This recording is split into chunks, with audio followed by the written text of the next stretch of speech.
Do you remember going to Pokémon, the first movie, and getting those exclusive promo cards? I've got mine right here. Illuvatars are the equivalent of these promo cards for Illuvium. Let's talk about it. My name is Najaf, and I'm a professional hunter. Like all of you, I crash landed here in Illuvium with nothing. Join me on my journey as I capture and train Illuvials as I battle my way to the top. You're watching Najaf Plays Journey Through Illuvium. Promo cards were exclusive cards given out at events, whether it be a movie, a trading card tournament, or something else. But the only way you could get these was by attending the event or by getting it off somebody else who attended the event. You weren't going to find these in booster packs or online, really anywhere but eBay. And I don't know about you, but for me, these held sentimental value. I still have my collection. You can see this is the exclusive Black Star promo set. I don't have all of them, but I wish I did. I still can't get myself to sell those. And I think that's what Illuvatars are going to be. So Illuvatars. This was a tweet by Kieran back in October talking about how Illuvatars were coming and how an IIP would be coming soon, which we're about to get into. If you didn't know, IIP stands for Illuvium Improvement Proposal. But just reading through here, what are Illuvatars? Illuvatars are a modular, configurable, NFT-based system for getting an avatar into the Illuvium metaverse. Each Illuvatar can be used across all games. So if you don't know yet, Illuvium is not just going to be one game. They're coming out with Illuvium 0, which is the land play, Survivor mode, then you have the open world, and there will be more coming in the future. The intention with Illuvatars is to allow the perfect mix of randomness and rarity via configurable attributes that are interchangeable and availability via high-quality base portraits that anyone can purchase for a reasonable fee.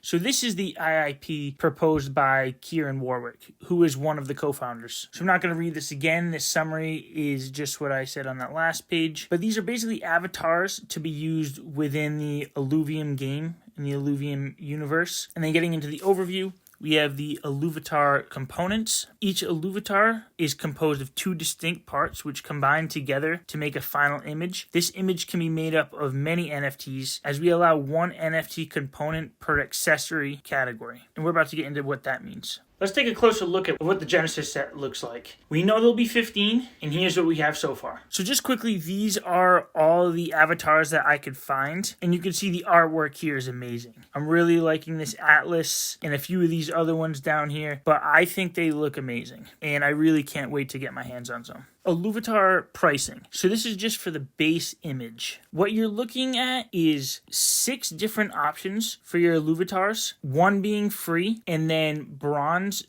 through diamond are going to give you a greater chance of getting a more rare Illuvatar. So just quickly, we'll talk about the virtual one. So I'm not too sure if this is actually an NFT or if this is just an Illuvatar that you can use in the game. But this is going to be for those players who don't want to purchase actual Illuvatars. But then you have the bronze through the diamond. Each of these will give you a different percentage of getting a different tier. So obviously a tier 5 is going to be more rare and more valuable than a tier 1. So if you open up a bronze box, you're going to get less than a 0.5% chance to get that tier 5, and you'll be at about a 75% chance to get a tier 1. And then you can work your way down to the diamond, which will give you a 50% chance of getting that tier 5. If you're very unlucky, you can still get a tier 1 from that box. The prices for these are going to start at 0.05 ETH and go up to 2.5 ETH. So just some quick calculations down here. By the time this is launched, ETH can be sitting anywhere between $2,000 and $3,000 or even higher. So that would make a bronze box opening between $100 and $150, and that would make the diamond box between $5,000 and $7,500. And you can see why those are going to end up being very rare because there are not going to be many people purchasing those boxes.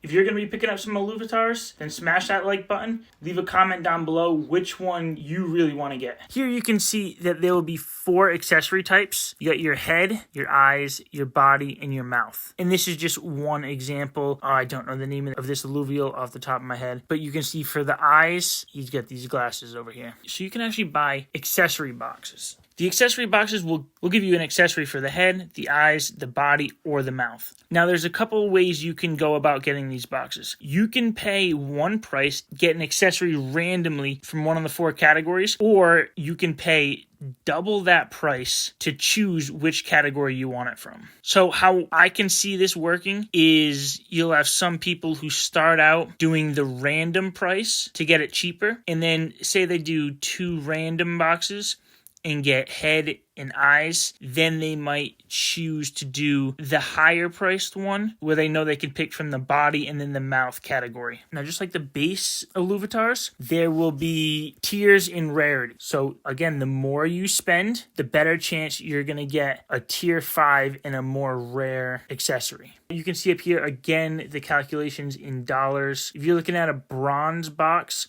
for random, you're looking at about $100 to $150. A diamond box will be about $500 to $750. If you want to choose the category for the accessory, then you're looking at about double those prices. So $200 to $300 for the bronze, and then $1,000 to $1,500 for the diamond. As you can see down here below, both SILV and ETH can be used, and the final price is subject to approval by the council. So these are not set in stone prices, but unlike the land prices that originally came out, these look a little more reasonable. I don't think they're going to be going up, but I also don't think they're going to be going down. So just another example here. We got the Atlas. This looks like the base Illuvatar, and then you have him with these nice fancy glasses on. So looking at bonding over here. Once an accessory is bonded to the Illuvatar, it's permanent. It can no longer be removed. But from my understanding, is if you bond an accessory for one category, you can bond another one over it. So if you had bonded these glasses to this Atlas, you can't take the glasses off. If you got a second pair of glasses, you could use that to replace it. There are also badges that are going to be able to be won in-game. It'll be the only way you can get them. These can be placed on the Illuvatar, but they will not be bonded. So you can move them from one to another. And their rationale is Illuvatars is a fun way of giving players their own unique identity in the Illuvium universe. And the revenue generated from this sale will go to the Illuvium vault and distributed to the stakers in the protocol. If you're staking the ILV coins, then the higher the price, the better for you. So minting. Fans can mint an infinite number of random base layer Illuvatars. These will be sold for a fixed price with the ability to boost your chances of minting a higher tier.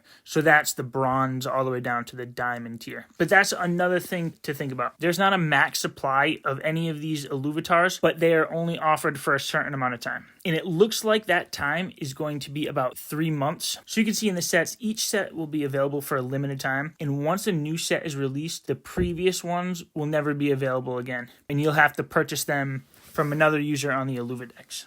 But it was mentioned that they want to do 15 Illuvatars every 3 months. So that would mean it would take 2.5 years to complete the whole first set of 150. But each set that comes out is going to be slightly less rare. So if you want to get into this, you want to get some from that first or second set. Because if you think about it, the player base is going to grow and grow over time. And when new players enter the game, they're not going to be able to get those Illuvatars from the earlier sets. And that's actually what Kieran says in another tweet over here, saying just imagine missing out on the Genesis set, one that will never be minted again, and then seeing 100 million players flood into the ecosystem looking for one. You might get one of these unique Illuvatars, and there might only be a couple thousand of them, and then all of a sudden we have tens or even hundreds of millions of players looking to get that. It is going to increase in value significantly. And for a release date, we are looking at February 2022, so coming up real soon. We're on the verge of staking V2, and right when that is complete, I believe Illuvatars will come out. So these are coming up quick. So stack your ETH and get ready.